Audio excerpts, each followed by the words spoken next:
ഈ അതുപോലെ വേറൊരു കാര്യം നോക്കിയാൽ ചേട്ടൻ്റെ ഈ 4 സിനിമകളിലും 3 സിനിമകളിലും ഒരു പെൺകുട്ടി എന്ന് പറയുന്നത് വളരെ ഇമ്പോർട്ടന്റ് ഫാക്ടറാണ് അല്ലേ?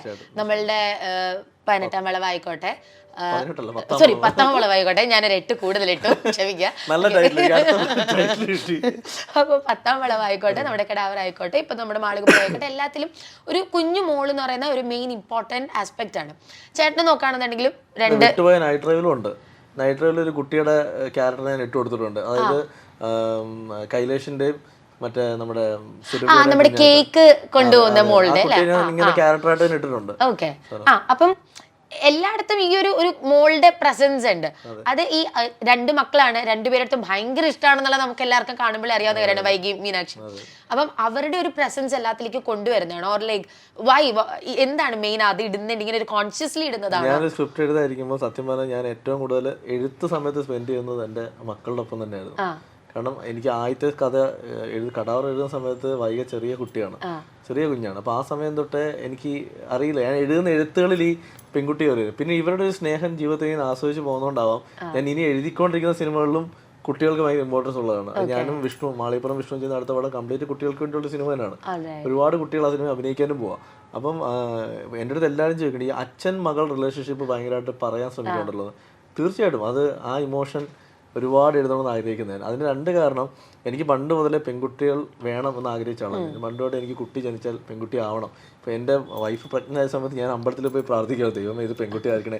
എനിക്ക് തോന്നുന്നു ഞാൻ എൻ്റെ 2009 എൻ്റെ മെയിൽ ഐ ഡി ക്രിയേറ്റ് ചെയ്യുന്നത്. ആ മെയിൽ ഐ ഡി vaiga@yahoo.com എന്നാണ്. എൻ്റെ മൂത്ത മകളെ വെച്ചപ്പോൾ ഞാൻ അവർക്ക് പേരിട്ടത് വൈഗ എന്നാണ്. ഇപ്പോഴത്തെ mail I D vaiga@2014 gmail.com എന്ന് പറയുന്നത് അവള് ജനിച്ച വർഷം വെച്ചിട്ടാണ് അത് ഞാൻ ക്രിയേറ്റ് ചെയ്തത്. അപ്പം അതിനുശേഷം രണ്ടാമത് ക്യാരിങ് ആയ സമയത്ത് ഞാനും എൻ്റെ മൂത്ത മോള് ഒരുമിച്ച് പ്രാർത്ഥിക്കുന്നത്.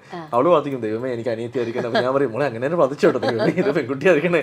അപ്പോൾ അത് എനിക്കറിയില്ല, കാരണം എനിക്ക് ഞങ്ങൾ 2 ആൺമക്കളായിരുന്നു. അപ്പം എനിക്കൊരു അനിയത്തി ഇല്ലായിരുന്നു.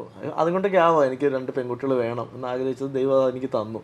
ഞാൻ സിനിമയിലൂടെയും അതിങ്ങനെ നമ്മളൊക്കെ പണ്ട് കേൾക്കില്ലേ, നോർത്ത് ഇന്ത്യയിലൊക്കെ പെൺകുട്ടികൾ ജനിച്ചാൽ അവരെ കൊന്നു കളയുന്നത്, അവരെ കൊണ്ട് കളയുന്നത്. ഞാൻ തന്നെ കേട്ടിട്ടുണ്ട് എത്രയോ സ്ഥലങ്ങളിൽ പറയുന്നത്, 2 പെൺപിള്ളേരായി പോയി, ഇതിനൊക്കെ ഇനി കെട്ടിച്ചു വേണം എന്ന് പറയുമ്പോഴത്തേക്ക് ഈ പെൺകുട്ടികൾക്ക് എന്താണ് ഈ സൊസൈറ്റിയിൽ അങ്ങനെ ഒരു ചിന്താഗതി. അപ്പോൾ അതുകൊണ്ട് ഞാൻ എൻ്റെ സിനിമകളിലൂടെങ്കിലും ഞാൻ കാണിച്ചു കൊടുക്കും പെൺകുട്ടികളുടെ സ്നേഹം എന്താണ്, അല്ല അച്ഛനെ അവരെങ്ങനെ സ്നേഹിക്കുന്നത്. അപ്പോൾ അത് എന്ന് വെച്ചാൽ അതിനർത്ഥം ആൺകുട്ടികൾ സ്നേഹിക്കില്ല എന്നല്ല, ഞാൻ എൻ്റെ അച്ഛനമ്മയെ നന്നായി സ്നേഹിക്കുന്ന ആളാണ്. അപ്പം ഞാൻ പറഞ്ഞത് പെൺകുട്ടികളെ സ്ക്രീനിൽ കാണുമ്പോൾ ഒരു അച്ഛൻ മകൾ ഏതെങ്കിലും സിനിമ ശ്രദ്ധിച്ചോട്ടെ, ഏതെങ്കിലും സിനിമ മോശമായിട്ടില്ലേ ഈ അച്ഛൻ മകൾ കഥ പറഞ്ഞേക്കുന്നത്.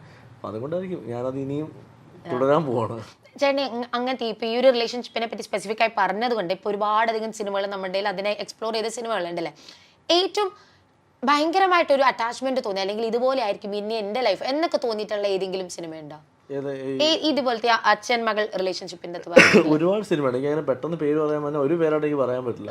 എനിക്ക് അല്ല ഈ അച്ഛൻ മകൾ ഇമോഷനുകൾ പണ്ട് ഞാനൊരു സിനിമ കണ്ടിട്ടുണ്ട് പണ്ട്. എനിക്ക് എൻ്റെ ജഗദീഷേട്ടനാണ്, അതിലൊരു കുട്ടീനെ വഴിയിൽ നിന്ന് കളഞ്ഞു കിട്ടുന്നു, അതിനെ ജഗദീഷേട്ടൻ വളർത്തുന്നു, പിന്നീട് അതിന്റെ ഒറിജിനൽ അമ്മയും അച്ഛനും വരുന്നത്, അതിന് പ്രിയപ്പെട്ട കുക്കു അങ്ങനെ എന്തോ ഒരു സിനിമ.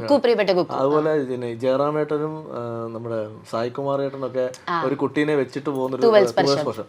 അപ്പൊ ആ സിനിമയെ കാണുമ്പോഴത്തേക്ക് അതിലൊക്കെ ഇവരൊരു റിലേഷൻഷിപ്പ് പ്ലേ ചെയ്തേക്കുന്നത് ഭയങ്കര രസമായിട്ടാണ്. അപ്പൊ അതൊക്കെ കാണുമ്പോൾ നോക്കും. പിന്നെ ഏറ്റവും വലിയതെന്ന് വെച്ചാൽ ഇപ്പം അമരം എന്നൊരു സിനിമ കാണുമ്പോൾ ഒരു അച്ഛൻ മകൾ എന്തായിരിക്കണം എന്ന് നമുക്ക് കാണിച്ചു തരും, അത് മാധുവായിട്ടുള്ളൊരു കോമ്പിനേഷൻ. അപ്പം പിന്നീട് ഞാൻ സിനിമ എഴുതാൻ തുടങ്ങുമ്പോൾ ഞാൻ ആലോചിക്കുന്നത് നമ്മുടെ സിനിമയിൽ അത് കാണിക്കണം. മാളികപ്പുറം എഴുതുമ്പോൾ എൻ്റെ അടുത്ത് പല ആളുകളും ചോദിച്ചിട്ടുണ്ട്, ഈ അച്ഛൻ മകൾ ഇന്റൻസിറ്റി ഇങ്ങനെ കാണിച്ചു കഴിഞ്ഞാൽ ഇന്നത്തെ കാലത്ത് ഓടുമോ? എൻ്റെ സ്ക്രിപ്റ്റ് വായിച്ചിട്ട് ചോദിച്ചവരുണ്ട്, ഇത് ഭയങ്കര ഡ്രാമ ആവില്ലേ? അപ്പം ഞാൻ പറഞ്ഞത് ആ ഡ്രാമ തിയേറ്ററിൽ വർക്കൗട്ട് ആവും.